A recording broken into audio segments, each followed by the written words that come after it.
اس جگہ سے ڈنکی لگائی جاتی ہے اور یہ دنیا کی سب سے خطرناک ترین جگہ ہے جو کہ 160 کلومیٹر لمبی اور 50 کلومیٹر چوڑی ہے۔ دونوں طرف سمندر، بیچ میں گھنا جنگل، زہریلے سانپ، بچھو اور ایسے کیڑے جن کے ایک ڈنگ سے آپ چند سیکنڈ میں مر سکتے ہیں، پہاڑ، ہر دن بارش اور بارش سے سیلاب اور لینڈ سلائیڈنگ۔ اس پورے ایریا میں کوئی بھی نہیں رہتا، یہاں نہ تو کوئی روڈ ہے اور نہ ہی کوئی کنسٹرکشن،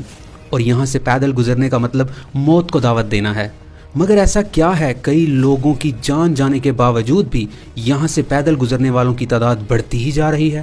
2021 میں 1,30,000، 2022 میں 2,50,000 اور 2023 کے سپتمبر تک 3,60,000 لوگ یہاں سے گزرنے کی ٹرائی کر چکے ہیں، جن میں سے اکثر مر بھی گئے ہیں اور بعض نے یہ جگہ کراس کر بھی لی ہے۔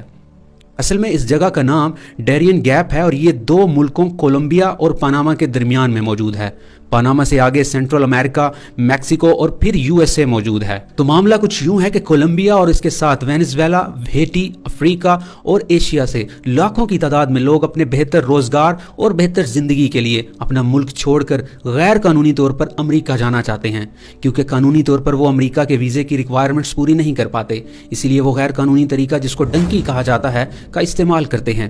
اس کے لیے وہ ایجنٹ کو پیسے دے کر اپنے ملک سے کولمبیا پہنچتے ہیں اور وہاں سے اس جنگل سے گزرتے ہوئے پاناما اور پھر میکسیکو سے ہوتے ہوئے امریکہ کا سفر کرتے ہیں۔ ڈنکی لگانے والے باقی جگہوں سے مشکل سے گزرتے ہوئے جب یہاں پہنچتے ہیں تو اس موت کے جنگل سے گزرنا اور بھی زیادہ مشکل مرحلہ ہوتا ہے۔ اس 160 کلومیٹر لمبے جنگل کو پیدل کراس کرنے میں تقریباً 10 سے 15 دن لگتے ہیں، اور جنگل بھی ایسا کہ جس میں زہریلے سانپ، بچھو، کیڑے، مچھر اور پھر اوپر سے بارش اور لینڈ سلائیڈنگ کا خطرہ۔ اب آپ تصور کریں کہ یہاں سے گزرنے یا پھر یہاں رات گزارنے والے لوگوں کی حالت کیسی ہوگی کہ آپ کو نہ تو فرسٹ ایڈ دستیاب ہے، نہ آپ واپس جا سکتے ہیں۔ بعض لوگوں کے پاس تو کھانے کے لیے بھی کچھ نہیں ہوتا، تو وہ درختوں کے پتے اور گندا پانی پی کر گزارا کرتے ہیں۔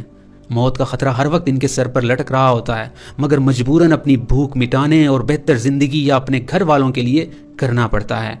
اور ہر سال یہ تعداد بڑھتی ہی جا رہی ہے۔ یہاں نہ تو کوئی سڑک ہے اور نہ کوئی آبادی۔ ایسا کیوں ہے؟ کیا کوئی بنانا نہیں چاہتا یا بن نہیں سکتا؟ تو اس کا جواب یہ ہے کہ نہ تو کوئی بنانا چاہتا ہے اور نہ ہی یہاں بن سکتا ہے۔ مگر ایسا بھی نہیں ہے کہ کسی نے یہاں پر روڈ بنانے کا سوچا ہی نہیں، بلکہ 1970 میں یہاں روڈ بنانے کا منصوبہ بنایا بھی گیا، لیکن انوائرمنٹلسٹ کی جانب سے اس پروجیکٹ کو رکوا دیا گیا، کیونکہ یہاں روڈ بنانے کے لیے جنگل کا کچھ حصہ کاٹنا پڑنا تھا، جس سے ماحول پر برا اثر پڑتا۔ یہاں تقریباً سارا سال بارش ہی ہوتی رہتی ہے، جس سے سیلاب اور لینڈ سلائیڈنگ عام ہے، اور دھوپ بھی نہیں نکلتی، تو یہاں سڑک بنانا بہت زیادہ مشکل ہے۔ اس کے علاوہ یہاں زہریلے سانپ اور کیڑے مکوڑے بہت ہیں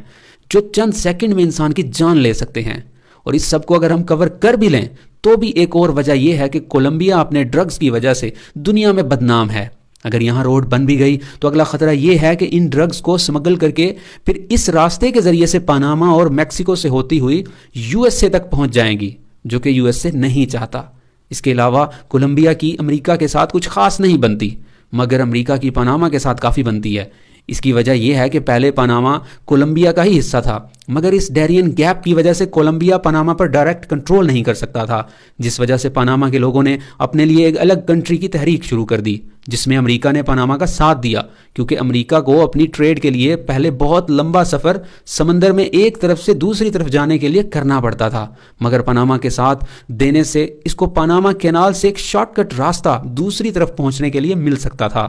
تو اس نے اپنے فائدے کے لیے پاناما کا ساتھ دیا، اور آخرکار پاناما الگ کنٹری بن گیا، اور پھر پاناما نے امریکہ کو اس کینال سے راستہ بھی دے دیا، اور آج کی ڈیٹ میں اس راستے سے امریکہ اور دنیا کے کافی سارے دیگر ممالک اپنی ٹریڈ کے لیے یہی راستہ چنتے ہیں، اور یہ ان کے لیے آسان بھی ہے اور شارٹ کٹ بھی۔